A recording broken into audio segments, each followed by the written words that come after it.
waktu berbuka puasa atau waktu iftar Mitra Edisi, dan juga nanti bergabung di Masjid Istiqomah Jamaah Iftar yang ada di Masjid Istiqomah. Ya, tidak terasa kita berada di hari ke-8 di Ramadan 1444 Hijriah atau di hari Kamis 30 Maret 2023, dan sore hari ini alhamdulillah bersama kita Ustadz Saiful Ansor. Assalamualaikum Ustadz. Waalaikumsalam warahmatullahi wabarakatuh. Bagaimana kabar Ustadz? Alhamdulillah sehat. Ya, semoga ini juga beliau sehat. Ini Ustadz favorit saya. Masya Allah. Saya terenyuh dan tersanjung. Benar Mitra sih. Jadi beliau ini sangat luar biasa sekali. Jadi jangan lupa kalau punya sosial media atau di IG, jangan lupa follow saya, ini endorse Saiful Ansor, karena menarik sekali. Beliau ini juga pegiat literasi, begitu Ustadz ya? Insyaallah. Ikhtiar kebaikan aja sih Mas. Pegiat literasi, penulis artikel di majalah, dan juga telah menulis kurang lebih kayaknya 6 buku. Begitu tebakan saya Ustadz. Insyaallah. Sudah 7 sebenarnya bulan ini terbit. Gitu ya. Dan buku yang terbaru tuh menarik Mas Uli karena Mas Uli. Mas Uli, Mas Yus. karena selama ini banyak berbincang dengan Mas Uli. Tapi insyaallah tidak kalah gantengnya juga insyaallah. Jadi buku yang terbaru itu adalah Mahkota Cahaya untuk Ayah Bunda, pengalaman saya mengajar di SD dan juga SMP Al-Imam Islamic School Balikpapan. Sangat inspiratif, terutama adalah untuk mencetak generasi yang penghafal atau hafiz dan hafizah insyaallah. Ya, di tradisi Ustaz Saiful Ansor ini sehari-hari beliau sebagai aktivis pendidikan ya di AISBA. AISBA Al-Iman. AISBA itu betul akronim dari Al-Imam Islamic School Balikpapan, karena supaya gampang diingat dan disebut jadi AISBA. Ya. Bukan es krim Mas. Kayak ais juga. Apalagi mau buka puasa agak-agak sensitif ya. Baik, di tema kita di sore hari ini adalah sahabat Al-Quran. Wah, ini tema ini sangat luar biasa sekali, karena bulan Ramadan ini juga bulan Al-Quran, bulan diturunkan Al-Quran, dan bulan bersahabat. Saya terus terang aja agak-agak gimana gitu. Ini sudah hari ke-8, 1 juz saya belum nyampe. Masya Allah. Ya mudah-mudahan, nah itulah kita tetap berniat, bersemangat ya. Jadi kalau saya mendengar cuplikan Ustadz Firanda itu, kalau hari pertama nggak dapat, ada hari kedua. Kalau hari kedua nggak dapat, ada Ramadan hari ketiga.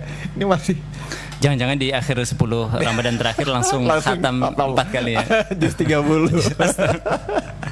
Merendah Mas Yus. Iya. Silakan tafadhol Ustadz. Kita kurang lebih sampai di 18 lewat 20 menit. Ini mohon maaf ini tradisi agak kurang mendukung ini kesehatan. Insyaallah. Mudah-mudahan tetap bersemangat Ustaz. Amin insyaallah. Tabarakallah. Tafadhol Ustaz. Baik, bismillahirrahmanirrahim. Assalamualaikum warahmatullahi wabarakatuh. الحمد لله الذي جعل شهر رمضان شهر المبارك وأنزل فيه القرآن هدى للناس وبينات من الهدى والفرقان أشهد أن لا إله إلا الله وحده لا شريك له وأشهد أن سيدنا ومولانا وحبيبنا وشفيعنا وقرة أعيننا محمد صلى الله عليه وعلى آله وصحبه وسلم وعلى آله وصحبه ومن تبعهم بإحسان إلى يوم الدين سبحانك لا علم لنا إلا ما علمتنا إنك أنت العليم الحكيم وتب علينا إنك أنت التواب الرحيم رب اشرح لي صدري ويسر لي أمري واحلل عقدة من لساني يفقهوا قولي. Yang kami hormati dan juga muliakan Mas Yus Fandi, moderator dan juga mitra edisi dimanapun Anda berada, yang semoga selalu dalam limpahan rahmat, ma'unah dan maghfirah Allah Subhanahu wa taala. Kalau kita melihat bersyukur, paling tidak harus seorang yang beriman kepada Allah Subhanahu wa taala memiliki perspektif atau sudut pandang dalam berbagai hal, terutama juga bersyukur kepada Allah Subhanahu wa taala. Di mana syukur kata para ulama di mana syukur kata ulama, syukur setidaknya adalah mengandung 3 hal atau 3 domain. Yang pertama adalah dia mensyukuri dengan hatinya, syukrun bil qalbi. Dan ini juga harus meyakini bahwasanya nikmat yang Allah Subhanahu wa taala berikan kepada kita berupa nikmat semuanya, fisik yang Allah Subhanahu wa taala berikan kepada kita yang sempurna, pakaian yang kita kenakan, kendaraan yang kita naiki, rumah yang kita tinggali, makanan yang kita konsumsi setiap harinya, kita harus melihatnya itu meski adalah dari jerih payah dan energi kita, tapi pada hakikatnya itu adalah pemberian wasilah daripada Allah Subhanahu wa taala. Dan hati kita harus meyakini, karena ketika hati kita tidak meyakini itu adalah pemberian Allah Subhanahu wa taala, maka kita telah mengkufuri nikmat Allah Subhanahu wa taala. Kita teringat satu ungkapan atau statement yang disampaikan oleh Qarun. Qarun adalah orang kaya raya, hartanya luar biasa banyaknya, bahkan kemudian konon kuncinya saking besar dan beratnya dibawa oleh unta dan juga para pegawainya. Dan kemudian Qarun mengatakan ketika kemudian dia memiliki banyak harta adalah qala innama utituhu ala ilmin indi. Jadi Qarun berkata bahwasanya aku diberi nikmat ini tidak lain adalah karena ilmuku. Jadi ketika orang kemudian menganggap capaian achievement hidupnya itu adalah pure atau murni karena jerih payah energinya, maka sungguh dia telah lupa kepada Allah Subhanahu wa taala.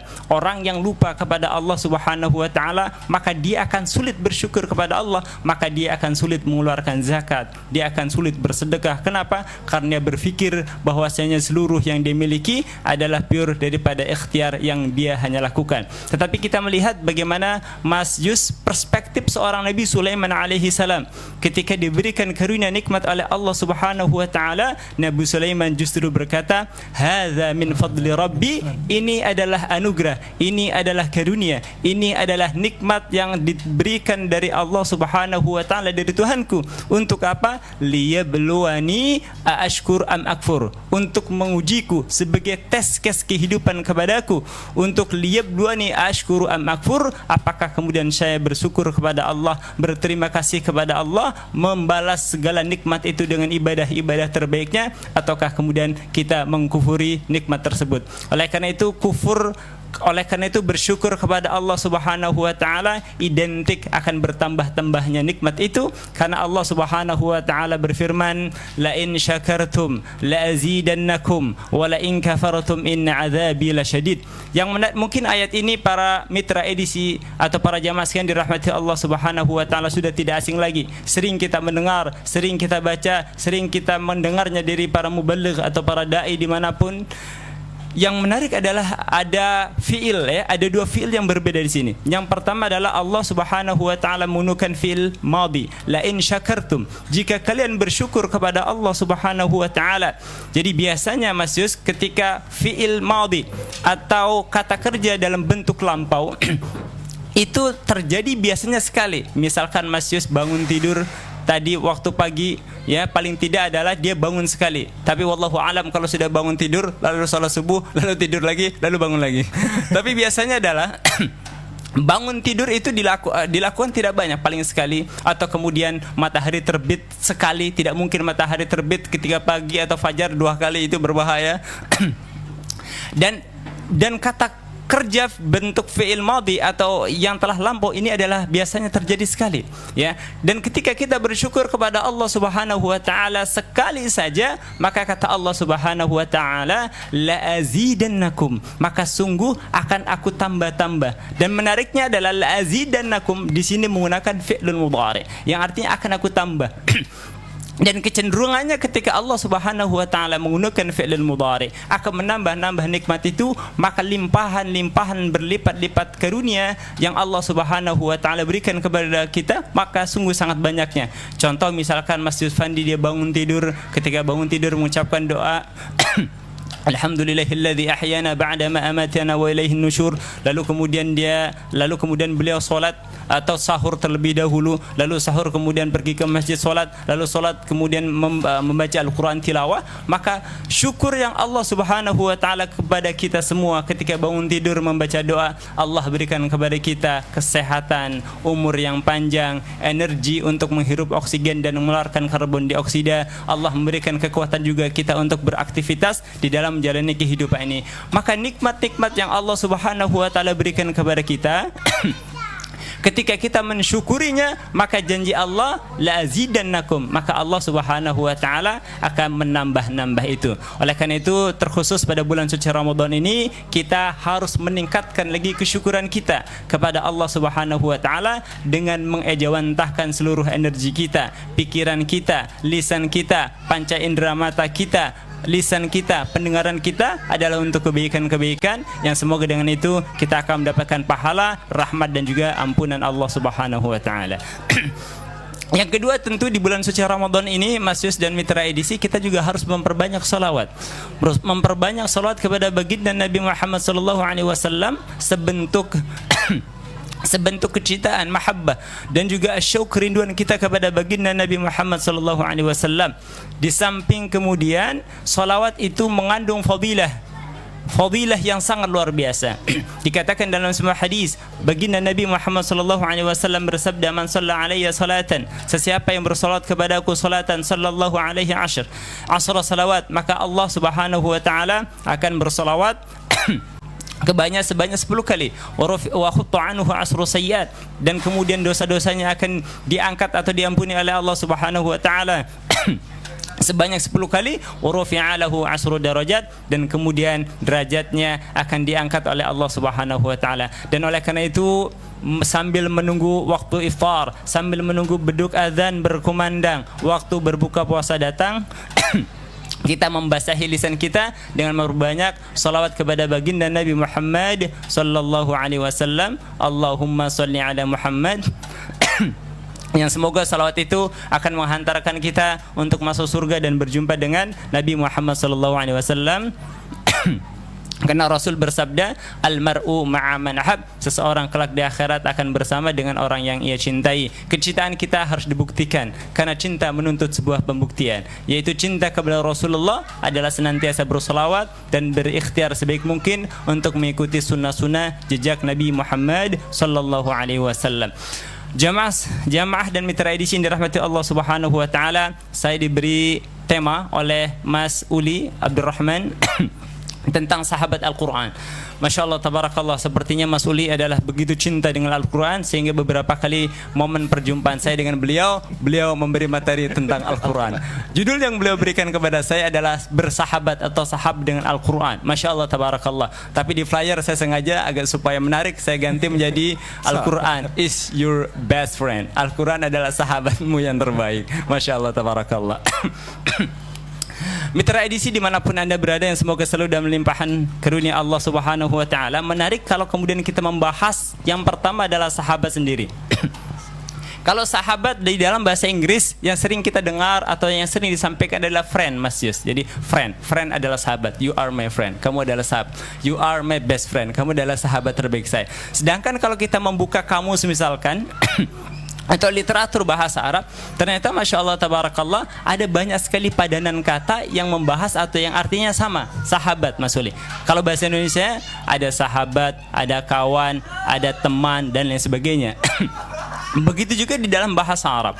Di bahasa Arab itu ada beberapa kata yang menerangkan, yang menjelaskan makna sahabat, dan kemudian juga ada tingkatannya, ada hierarkisnya, Mas Uli, Mas Yus. Ada kemudian namanya zamilun jam'anya zumala. Ini biasa kalau di pesantren atau di sekolah-sekolah Islam atau di sekolah Isba, kalau hafalan mufradat, zamilun zumalaun karriru ba'di zamilun zumala. Yang artinya adalah sahabat. Selain zamil ada juga namanya jalis. Ya, jalis itu juga bisa berartikan adalah teman duduk, karena berasal dari kata jalasa, jadi jalisun. Maka ada kata pepatah bahasa Sulawesi, bahasa Arab, Mas Yus, yang mengatakan adalah khairul jalis fi zamanin kitab. Sebaik-baik teman duduk yang membersamai kita adalah buku, karena kemudian dia membersamai kita. Ada kemudian juga yang bermakna sodiq. Sodik juga bisa berarti adalah sahabat atau teman. Tetapi ada juga anis juga sahabat.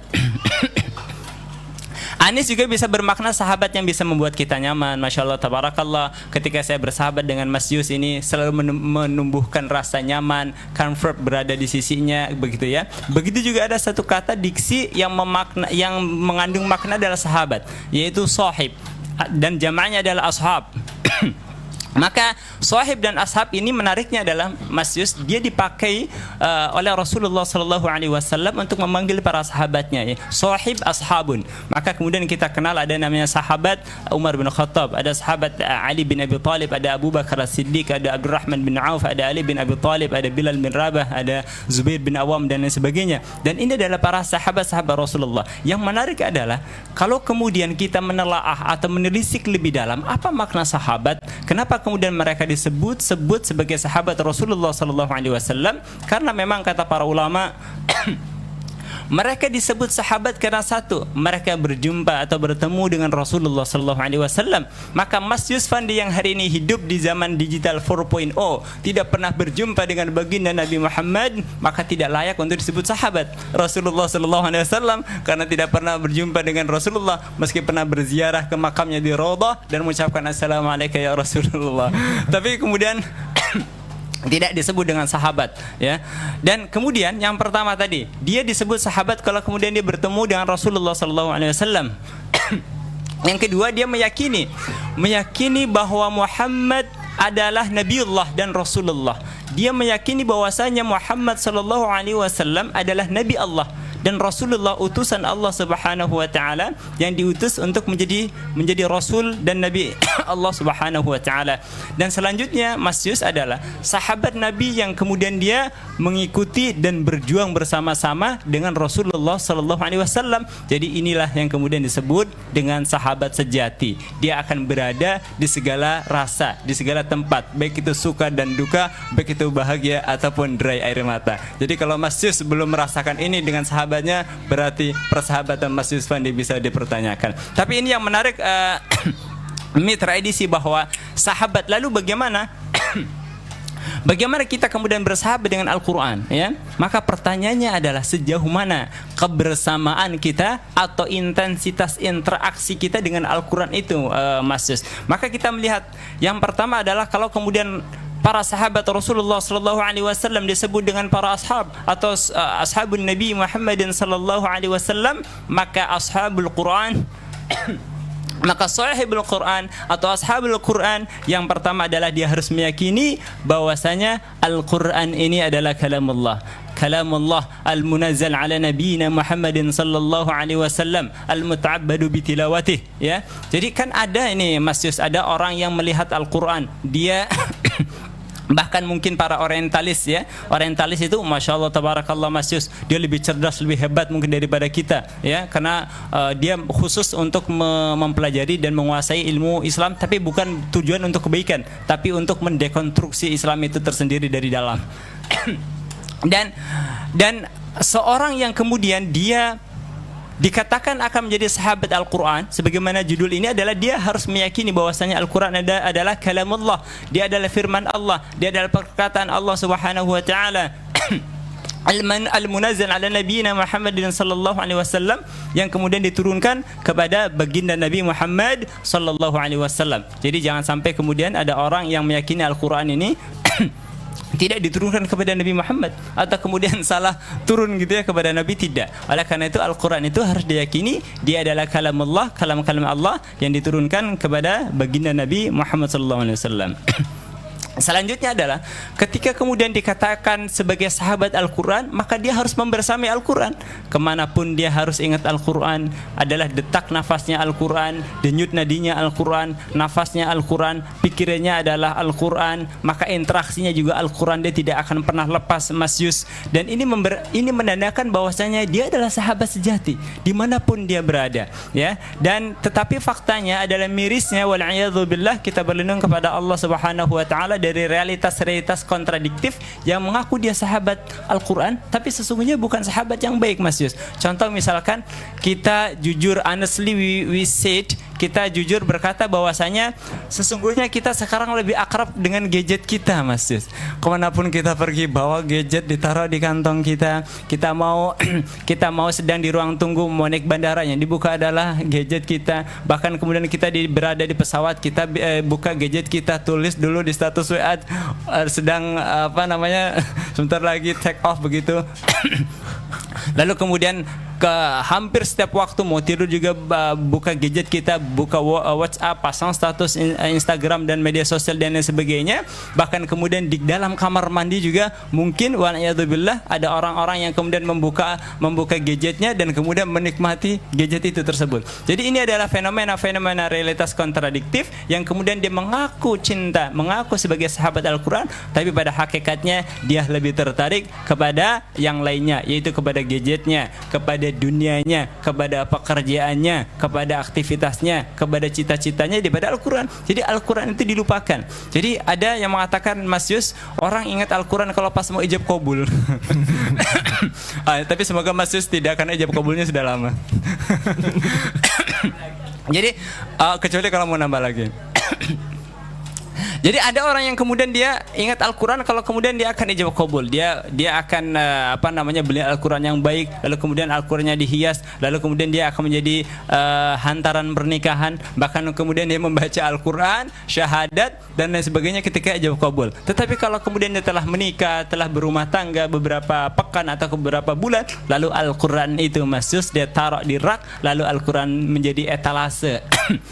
Menjadi pemandangan di dalam etalase yang dilihat, yang kemudian bermandikan debu, yang berdebu tanpa kemudian ditengok dan dilihat, kecuali nanti kalau ada acara yasinan dan lain sebagainya. Jadi ini adalah sebuah realitas yang kemudian tidak mungkin kemudian Al-Quran akan datang di akhirat kalau kemudian kita tidak pernah membersamainya, kita tidak pernah mengingatnya, kita tidak pernah membukanya, kita tidak pernah membacanya, tidak pernah menghafalnya, bahkan kemudian tidak pernah menghafalkannya dan mempraktekannya. Padahal baginda Nabi Muhammad sallallahu alaihi wa ala alihi wasallam 14 abad yang silam melalui lisan beliau yang mulia mengingatkan kita, Iqra'ul Quran, bacalah oleh kalian Al-Quran, fa innahu ya'ti yaumal qiyamah syafi'an, pakai shin, yatafashi, syafi'an li ashabi.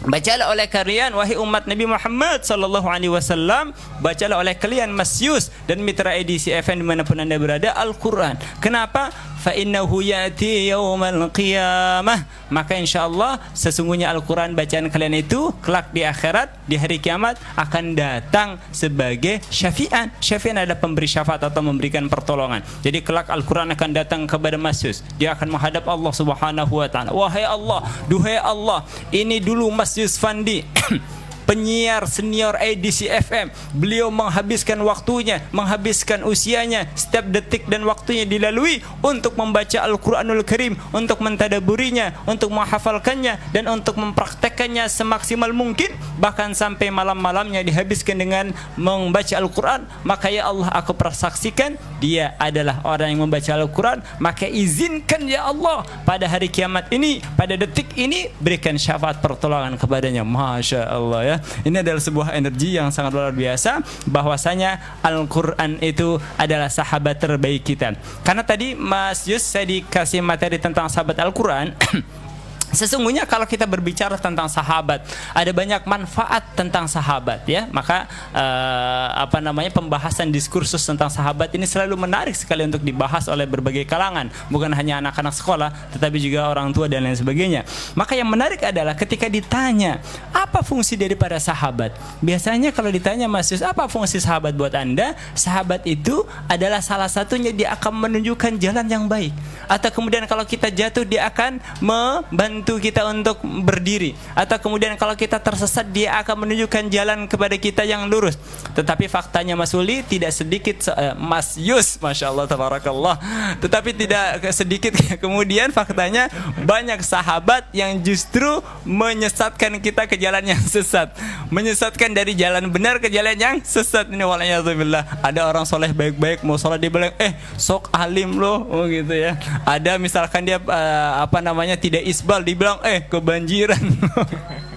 Ada mungkin para akhwat para ibu-ibu yang memang sedang berikhtiar untuk menjaga dirinya dari fitnah lain sebagainya, pakai cara dibilang ninja. Wah ada ninja ini. Dan dan stereotip negatif dan stigmatisasi lainnya, bahkan kemudian ini radikal, ini garis keras ini. Jadi bahkan kemudian waliyadzubillah, mungkin itu seorang sahabat yang kemudian mengkampanyekan stigmatisasi ya Mas Yus, dengan istilah-istilah yang terdengarnya keren tapi sesungguhnya adalah sangat diskriminatif dan sangat the character of assassination. Wah, ini bahasa Jepangnya, the character of assassination, pembunuhan karakter terhadap personal juga umat Islam itu. Padahal ini sangat berbahaya sekali.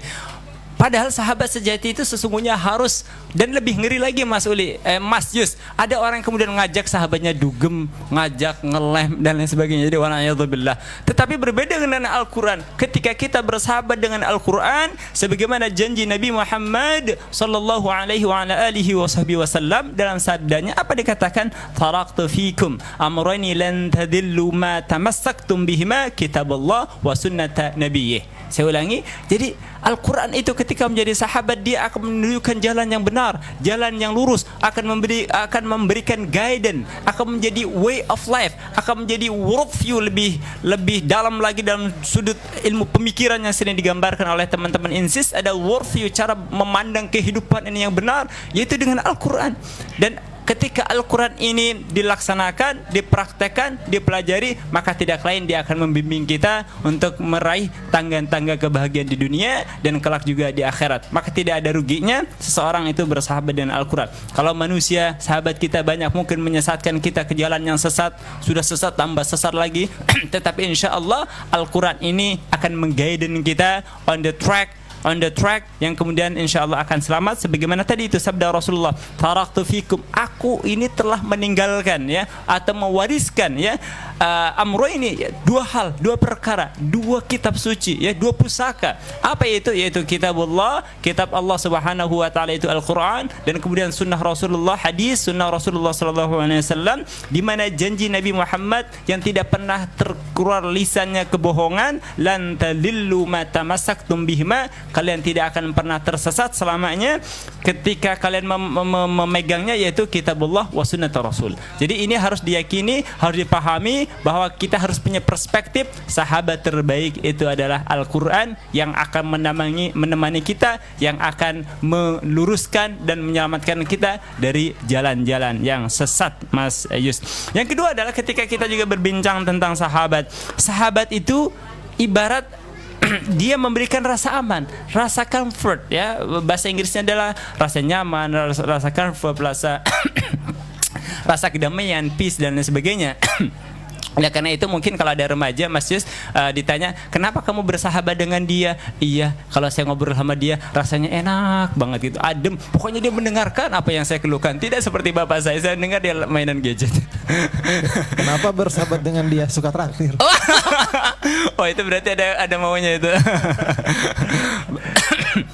Jadi Al-Quran ini juga akan memberikan rasa nyaman. Al-Quran dia akan memberikan rasa nyaman kepada orang yang membersamainya, atau orang yang menjadikan Al-Quran itu sebagai sahabat.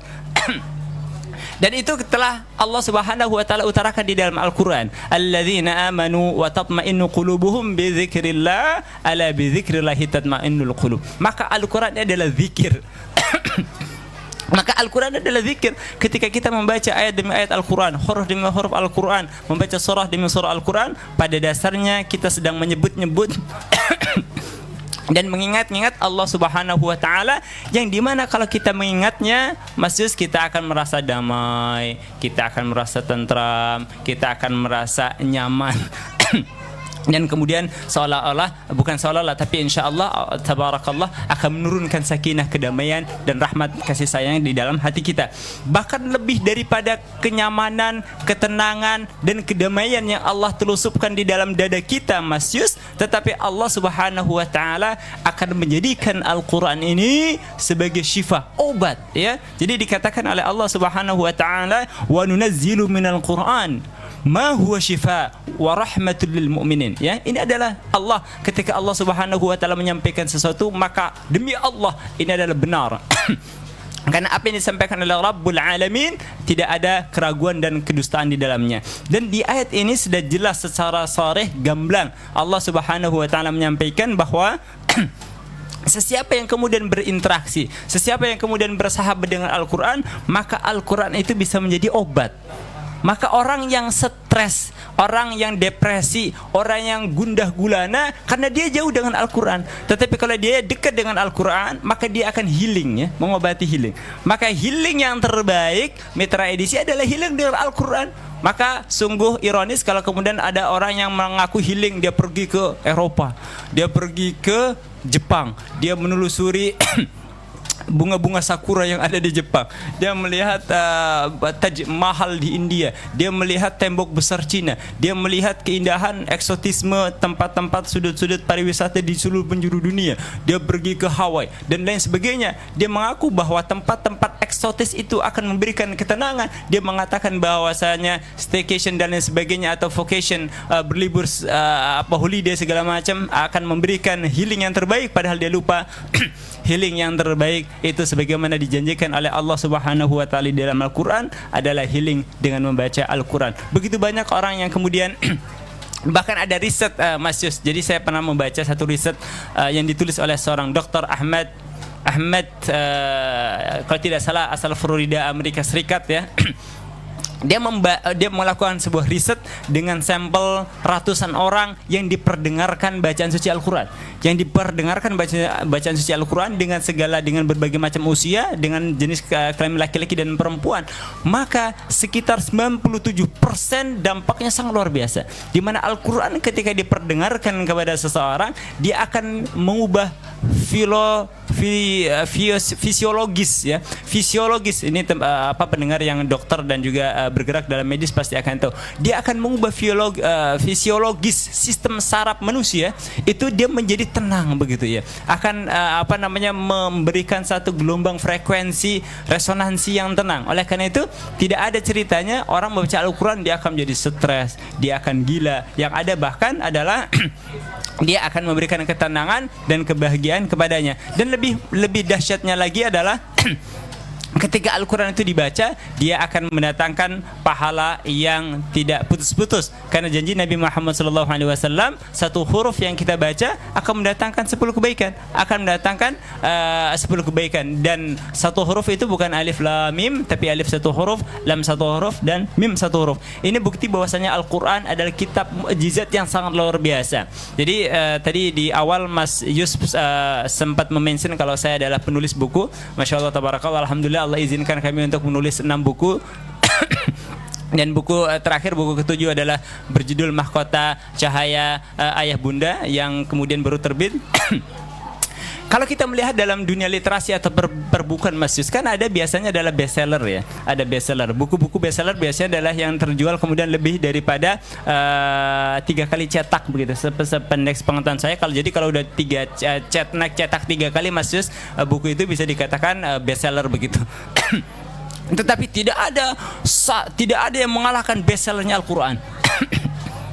Jadi Al-Quran ini dicetak bertahun-tahun, berabad-abad, dan selintas zaman.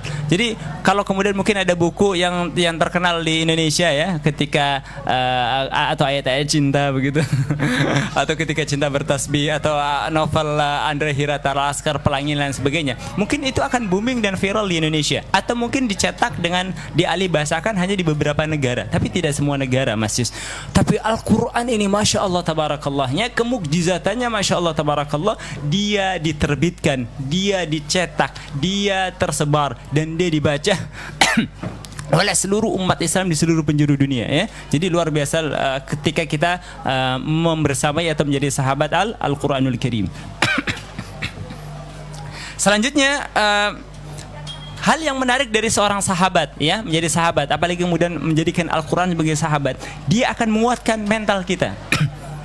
Dia akan menguatkan mental kita, menguatkan jiwa kita. Karena salah satu di dalam Al-Quran juga isinya adalah motivasi-motivasi kepada kita. Motivasi-motivasi kita untuk tidak give up. Motivasi kepada kita untuk tidak tayas atau tidak putus asa dari rahmat Allah Subhanahu wa taala. Karena dikatakan wala ta'asu min rahillah, dan kita dilarang untuk berputus asa dari rahmat Allah Subhanahu wa taala. Tapi Mas Yus, adalah biasanya kita ini termakam Kita termakan oleh mantra-mantra barat misalkan. Kita mengafirmasi diri kita seolah-olah kita adalah orang hebat dengan jargon-jargon. Yes, I can. Ya, saya bisa. Yes, saya bisa, saya hebat dan sebagainya gitu ya. Padahal afirmasi personal ini kalau kita telah mengandung sebuah kesombongan, karena seolah-olah kemudian manusia itu hebat, manusia itu bisa melakukan segalanya, manusia itu bisa mencapai segalanya, padahal dia lupa ada Allah Subhanahu wa taala yang memampukan kita. Bukan Mas Yus yang kemudian sukses tentu sekarang seperti sekarang ini, tapi ada Allah yang menjadikan wasilah Mas Yus menjadi seperti ini ya. Jadi itulah kita bisa melihat afirmasi-afirmasi yang Allah Subhanahu wa taala berikan di dalam Al-Qur'an yang itu dapat memotivasi kita. Contoh misalkan ketika Nabi Yunus alaihissalam, Mas Yus. Ketika Nabi Yunus alaihissalam dia berada di dalam perut ikan paus misalkan. Dia di dalam perut ikan paus yang besar, yang gelap, yang dalam, bahkan kemudian dalamnya diliputi dengan 3 kegelapan, dan kemudian dia kita lihat ketika dia dalam perasaan yang sulit sekali, yang gundah gulana, bahkan mungkin mendekati putus asa karena saya sudah give up ini, saya sudah putus asa karena begitu besar problematika kehidupan yang kita lakukan. Tetapi kalau kemudian dia yakin kepada Allah, maka subhanallah tabarakallah dia akan memberikan satu energi. Mari kita lihat bagaimana doa yang disampaikan oleh Nabi Yunus alaihissalam. Rabbi anni massaniyad dhurru wa anta Rabbi anni massaniyad dhurru wa anta arhamur rahim. Yang pertama adalah dia mengagungkan Allah Subhanahu wa taala. Yang pertama dia diagungkan Allah Subhanahu wa taala. Berbeda dengan afirmasi positif jiwa tadi ya, saya hebat, yes I can dan sebagainya. Tetapi kita lihat bagaimana keadaan seorang Nabi Yunus alaihissalam ketika di dalam kesulitan dia mengatakan Rabbi ya Tuhanku anni massaniyad dhurru, sungguh dan ini adalah, ini adalah doa Nabi Ayub alaihissalam. Jadi ketika Nabi Ayub alaihissalam dia punya penyakit, diuji penyakit bertahun-tahun lamanya sampai hancur fisiknya, yang tersisa adalah lisan dan hatinya yang kemudian digeroki penyakit. Di tengah rasa gundah gulana yang sakit yang amat sangat, dia mengadu kepada Allah Subhanahu wa taala. Jadi bukan berkata yes I can, yes saya sembuh, bukan. Tetapi apa kata Nabi Ayub alaihissalam? Rabbi anni massaniyad dhurru wa anta arhamur rahim. Yang pertama dia menyebut nama Allah. Dia mengagungkan Allah Subhanahu wa taala. Rabbi, wahai Tuhanku, anni massaniyad dhurru, aku ditimpa kesulitan, aku ditimpa penyakit, aku ditimpa problem hidup yang begitu berat. Lalu dia mengatakan wa anta arhamur rahimin, dan engkau adalah zat, dan engkau adalah maha penyayang di antara yang penyayang. Jadi ada 3 hal. Yang pertama adalah dia mengafirmasi dirinya, menguatkan psikologinya, menguatkan mentalnya dengan apa? Dia berdoa kepada Allah, menyebut Allah Rabbi, Tuhanku. Lalu kemudian dia sampaikan adalah kesulitan hidupnya, anni massaniyad dhurru, dan kemudian dia bersanjung kepada Allah Subhanahu wa taala, wa anta arhamur rahimin, duhai Allah yang Maha Rahman dan Rahim, engkau adalah zat atau maha penyayang dari yang penyayang. Ini adalah afirmasi-afirmasi yang diajarkan oleh Allah Subhanahu wa taala di dalam Al-Qur'an, yang ketika seseorang bersahabat dengan Al-Qur'an, maka sesungguhnya jiwanya akan hidup, jiwanya akan semangat, dan insyaallah jiwanya tidak akan stres dan depresi. Kita lihat lagi misalkan doa yang dimunajatkan oleh Nabi Yunus alaihissalam tadi. Apa kata Nabi Yunus alaihissalam ketika berada di dalam perut ikan paus yang dalam, di tengah kegelapan, 3 kegelapan yang dahsyat? Dia mengatakan la ilaha illa anta. Dia memperkuatkan keyakinannya dengan tauhid kepada Allah Subhanahu wa taala, yaitu la ilaha illa anta, tidak ada Tuhan duhai Allah kecuali engkau, subhanaka maha suci engkau, kuntu minadh zalimin, sungguh aku adalah termasuk orang-orang yang zalim. Kita lihat bagaimana peristiwa perjalanan dakwah Nabi Yunus alaihissalam. Dia waktu itu merasa putus asa karena mendakwahi kaumnya ini, bahlul bebal sekali, tidak mau mendengar dakwahnya, tidak mau menerima dakwahnya. Kalau tidak salah adalah di kaum Ninawa di sana ya. Lalu kemudian karena putus asa dia pergi lalu menumpaki atau menaiki kapal seorang kapal dan kemudian di tengah lautan, lalu kapal itu hendak karam dan dibuanglah Nabi Yunus alaihissalam ke dalam lautan dan dimakan oleh ikan paus. Dan di tengah gundah gulana dan perasaan yang sudah mungkin sudah tidak bisa digambarkan lagi, sudah mungkin berpikir mati saya. Lalu kemudian Nabi Yunus alaihissalam berdoa kepada Allah, la ilaha illa anta subhanaka inni kuntu minadh dhalimin. Dan ini para jamaah sekalian, seharusnya yang dimiliki oleh kita manusia yang pasti punya problematika kehidupan yang begitu dahsyat. Ada yang mungkin punya problem ekonomi, ada yang mungkin punya problem keluarga, ada yang mungkin punya problem kesehatan, ada yang mungkin punya problem bisnis, ada mungkin punya problem di dunia kerjanya dan lain sebagainya.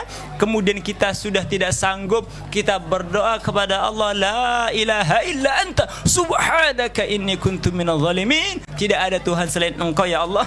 Maha suci Allah, maha suci Engkau, sungguh aku termasuk orang yang zalim. Jadi kita harus mengakui Mas Yus bahwasanya kita ini adalah bersalah, kita ini zalim, kita ini melakukan dosa, kita ini melakukan kemaksiatan. Sehingga Allah subhanahu wa ta'ala akan suka, akan cinta dan perhatian dan memberikan pertolongannya kepada kita. Selanjutnya ada juga satu afirmasi positif yang luar biasa yang dilakukan oleh Nabiullah Ibrahim alaihissalam. Nabi Ibrahim adalah seorang Abul Anbiya, bapaknya para nabi yang juga Khalilullah. Kekasih Allah subhanahu wa ta'ala ketika dia dilempar mohon maaf agak batuk. Ketika dilempar ke dalam api yang membara, Nabi Ibrahim alaihissalam dia tidak takut.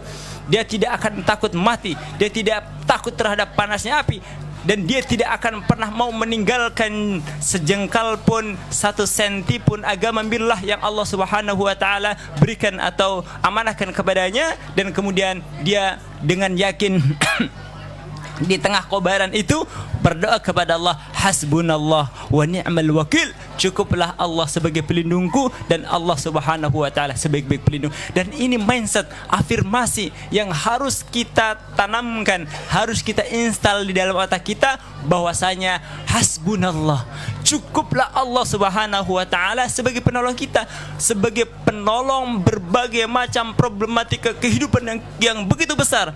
Kita punya masalah di kantor, kita punya masalah bisnis kita, punya masalah kesehatan, kita punya masalah keluarga. Kita berdoa, bermunajat kepada Allah dalam sujud-sujud panjang kita, dalam tahajud-tahajud kita, dalam munajat kita berdoa kepada Allah, hasbunallah, ya Allah Engkau yang maha penolong, ya Allah cukuplah Engkau yang bisa menolongku, bukan orang lain, bukan bos saya, bukan kantor saya, bukan duit saya, bukan relasi saya, bukan anak-anak keluarga saya, tapi hasbunallah wa ni'mal wakil, cukuplah Allah subhanahu wa ta'ala sebagai penolong. Dan kita juga lihat bagaimana doa yang diafirmasikan oleh Nabi Adam alaihissalam. Nabi Adam adalah seorang nabi yang manusia dan seorang nabi yang kemudian pernah melakukan dosa dengan melanggar perintah Allah subhanahu wa ta'ala untuk tidak mendekati dan memakan buah khuldi. Tetapi kemudian Nabiullah Adam alaihissalam justru memakan buah khuldi. Tetapi di tengah rasa bersalahnya,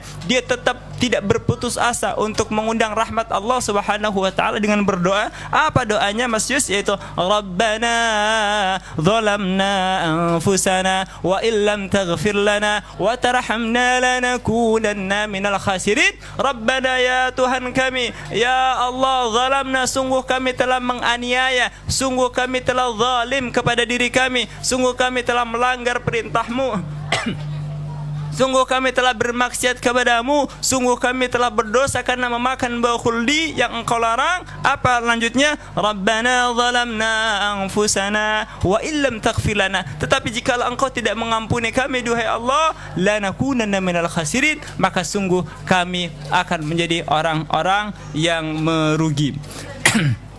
Ada banyak sekali para jamaah sekalian dirahmati Allah subhanahu wa ta'ala, hal-hal yang menarik kenapa kemudian kita harus bersahabat, menjadikan Al-Quran sebagai sahabat kita dimanapun berada, dalam kondisi apapun, baik suka, duka, bahagia, derai air mata, tawa dan sebagainya. Al-Quran harus menjadi sahabat Al-Quran is your best friend. Kenapa? Karena akan banyak sekali fadilah-fadilah keutamanya. Al-Quran akan memberikan ketenangan kepada diri kita ketika kita membaca, akan meneguhkan keimanan kita, akan menambahkan iman kita. Lalu kemudian Al-Quran akan menjadi syifa atau pengobat dari berbagai macam penyakit, bukan hanya psikologis, ya, psikis, kejiwaan, tapi juga fisik, ya.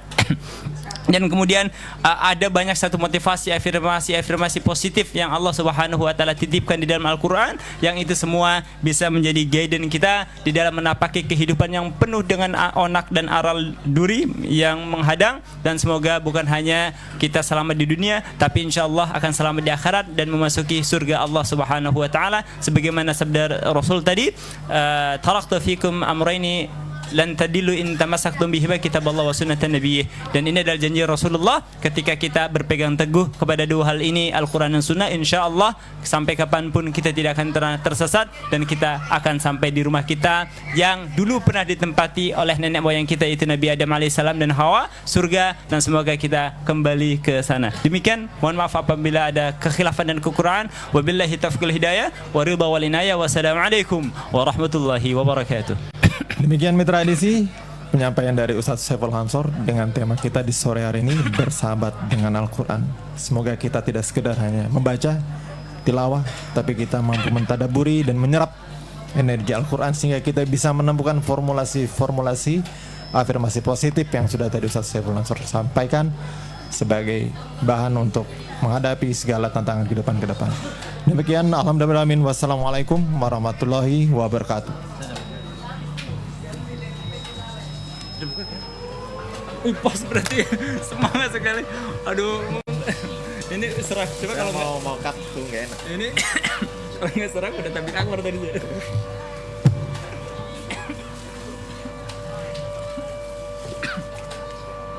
Tiba saatnya azan maghrib untuk kota Balikpapan dan sekitarnya.